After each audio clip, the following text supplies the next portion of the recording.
Hello നമസ്കാരം. I am Jayashree Govindan, worry free retirement consultant. ഇന്നത്തെ എപ്പിസോഡിലേക്ക് എല്ലാവർക്കും സ്വാഗതം. ഇന്നത്തെ ചിന്താവിഷയം ഹെൽത്ത് ഇൻഷുറൻസ് എടുക്കുമ്പോൾ ലോവർ സം അഷ്വേർഡ് എടുക്കുന്നതിൻ്റെ ദൂഷ്യം എന്ത്. ചില ആളുകളോട് ഹെൽത്ത് ഇൻഷുറൻസ് എടുക്കുമ്പോൾ സംസാരിക്കുമ്പോൾ അവർ ചിലപ്പോൾ ചില പ്ലാനുകൾ കാര്യങ്ങൾ പറയുമ്പോൾ ഏറ്റവും കുറഞ്ഞ പ്രീമിയത്തിലുള്ളത് മതി എന്ന് പറയാറുണ്ട്, ഏറ്റവും കുറഞ്ഞ സം അഷ്വേർഡ് മതി എന്ന് പറയാറുണ്ട്. എത്രത്തോളം ഇൻകം അവർക്ക് ഉണ്ടെങ്കിൽ പോലും ചില ആളുകൾ അങ്ങനെയാണ്, ഏറ്റവും കുറഞ്ഞത് മതി. എന്തിനാണ് അപ്പോൾ ഒരു ഹെൽത്ത് ഇൻഷുറൻസ് എടുക്കുന്നത് എന്ന് ഞാൻ ചോദിക്കാറുണ്ട്. കാരണം ഒരു ഹെൽത്ത് ഇൻഷുറൻസ് നമ്മൾ എടുക്കുന്നത് നമ്മൾക്ക് എന്തെങ്കിലും മെഡിക്കൽ എമർജൻസി വരുമ്പോൾ ഹോസ്പിറ്റലിൽ കിടന്ന് ചികിത്സ എടുക്കുമ്പോൾ അവിടുത്തെ ബില്ല് സെറ്റിൽ ചെയ്യുക എന്നുള്ളതാണ്. നമുക്ക് മെച്ചപ്പെട്ട ട്രീറ്റ്മെൻറ്റ് കിട്ടുകയും വേണം.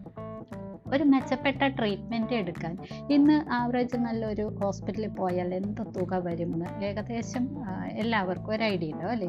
പണ്ടൊക്കെ ഒരു പനി വന്ന് ഹോസ്പിറ്റലിൽ പോയാൽ 2000-3000 കൊണ്ട് നമുക്ക് ട്രീറ്റ്മെൻറ്റ് കഴിഞ്ഞ് പോരാൻ കഴിയുമായിരുന്നെങ്കിൽ ഇന്ന് അതിന് 10-20 ഇരട്ടിയാണ് ഇന്നത്തെ ബില്ല് വരുന്നത്. അപ്പോൾ ഒന്ന് ആലോചിച്ച് നോക്കുക, നമ്മൾ ഏറ്റവും കുറഞ്ഞ പ്രീമിയം അല്ലെങ്കിൽ ഏറ്റവും കുറഞ്ഞ സം അഷ്വേർഡ് ഇന്ന് 1 ലക്ഷത്തിൻ്റെ 2 ലക്ഷത്തിൻ്റെ ഒന്നും സ്കീമുകൾ തന്നെ ഇല്ല. മിനിമം ഒരു ഇൻഡിവിജ്വലിന് കൊടുക്കുകയാണെങ്കിൽ 5 ലക്ഷത്തിൻ്റെ ഒരു സ്കീമെങ്കിലും അയാൾ എടുത്തിരിക്കണം. എന്നാൽ മാത്രമാണ് മെച്ചപ്പെട്ട ട്രീറ്റ്മെൻറ്റും കാര്യങ്ങളും അദ്ദേഹത്തിന് കിട്ടുള്ളൂ. ആ സമയത്ത് ഏറ്റവും കുറഞ്ഞ ഒരു പ്രീമിയത്തിൽ ഫാമിലിയെയൊക്കെ ഉൾപ്പെടുത്തിക്കൊണ്ട് ഒരു സ്കീം എടുക്കുമ്പോൾ അതിൻ്റെ അവസ്ഥ എന്തായിരിക്കും എന്ന് ആലോചിക്കും. അങ്ങനെ നമ്മൾ ഏറ്റവും കുറഞ്ഞ പ്രീമിയം നോക്കി ഒരു സ്കീം എടുത്താൽ നമ്മൾക്ക് കിട്ടാൻ പോകുന്ന ബെനിഫിറ്റ് എന്ന് പറയുന്നത് അതുപോലെ കുറഞ്ഞ ബെനിഫിറ്റുകളായിരിക്കും. നമ്മൾ ഹോസ്പിറ്റലിൽ പോയി കഴിയുമ്പോൾ ഈ കുറഞ്ഞ പ്രീമിയത്തിൽ ഇറങ്ങുന്ന പോളിസികളിൽ പലതിലും ഒരു റെസ്ട്രിക്ഷൻസ് ഉണ്ടാവും. ഇത്ര എമൗണ്ടേ ഇതിന് അസുഖങ്ങൾക്ക് കിട്ടൂ, ഇന്ന കാര്യത്തിന് ഇത്ര പെർസെൻറ്റേജേ കിട്ടൂ, റൂം റെൻറ്റ് ഇത്ര പെർസെൻറ്റേജേ കിട്ടൂ എന്നൊക്കെ. നമ്മളൊരു ആവറേജ് ഹോസ്പിറ്റലിൽ പോയാൽ 5000-6000 രൂപയില്ലാതെ ഒരു റൂം റെൻറ്റ് കിട്ടത്തില്ല. ആ സമയത്ത് 1% കിട്ടൂ എന്നൊക്കെ പറയുന്നിടത്ത് 1000 രൂപയോ 2000 രൂപയോ റൂം റെൻറ്റ് കിട്ടുന്ന ഒരു സ്കീമാണ് നമ്മുടെ കയ്യിലുള്ളതെങ്കിൽ ബാക്കി കാശ് നമ്മുടെ കയ്യിൽ നിന്ന് കൊടുക്കേണ്ടി വരില്ല. അതുപോലെ തന്നെയാണ് നമുക്ക് മെച്ചപ്പെട്ട ട്രീറ്റ്മെൻറ്റ് എടുക്കേണ്ട എന്തെങ്കിലും അസുഖങ്ങളോ എമർജൻസി ആണോ വന്നിരിക്കുന്നതെങ്കിൽ അതനുസരിച്ച് അവിടെ പോളിസിയിൽ കുറവ് വരുമ്പോൾ, എമൗണ്ടിന് കുറവ് വരുമ്പോൾ ബാക്കി എമൗണ്ട് നമ്മൾ കയ്യിൽ നിന്ന് അടയ്ക്കേണ്ടതല്ലേ വരുന്നത്. നമ്മളൊരു ഹെൽത്ത് ഇൻഷുറൻസ് എടുക്കുന്നത് നമ്മളുടെ കയ്യിൽ അല്ലെങ്കിൽ നമ്മുടെ സേവിങ്സ് നഷ്ടപ്പെടാതെ നമുക്ക് മെച്ചപ്പെട്ട ഒരു ട്രീറ്റ്മെൻറ്റും കെയറും കിട്ടാൻ വേണ്ടിയിട്ടല്ലേ.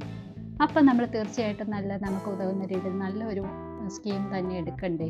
അത് നമ്മളുടെ കുടുംബത്തിൻ്റെയും ഒരു സുരക്ഷിതത്വമല്ലേ. ഇങ്ങനെയൊന്ന് ചിന്തിച്ച് നോക്കൂ എല്ലാവരും.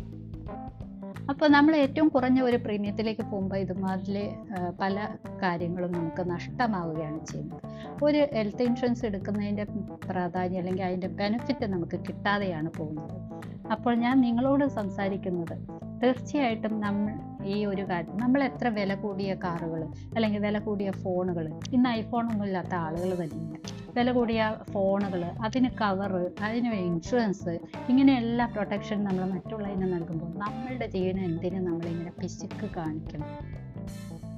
അപ്പോൾ നമ്മളെപ്പോഴും ചെയ്യുമ്പോൾ ബെസ്റ്റായിട്ടുള്ളത് നമുക്ക് കിട്ടുക, നമ്മളില്ലെങ്കിൽ നമ്മുടെ കുടുംബത്തിന് കിട്ടുക എന്ന രീതിയിൽ വേണ്ടി മുന്നോട്ട് പോകാൻ. അപ്പം നിങ്ങൾ ചിന്തിക്കൂ, നിങ്ങളുടെ കയ്യിലുള്ള ഹെൽത്ത് ഇൻഷുറൻസ്, നിങ്ങളെല്ലാവരും ഹെൽത്ത് ഇൻഷുറൻസ് എടുത്തിട്ടുണ്ടാകുമെന്ന് ഞാൻ വിചാരിക്കുന്നു. അതൊരു സെക്യൂരിറ്റിയാണ്, തീർച്ചയായിട്ടും എടുക്കേണ്ടതാണ്.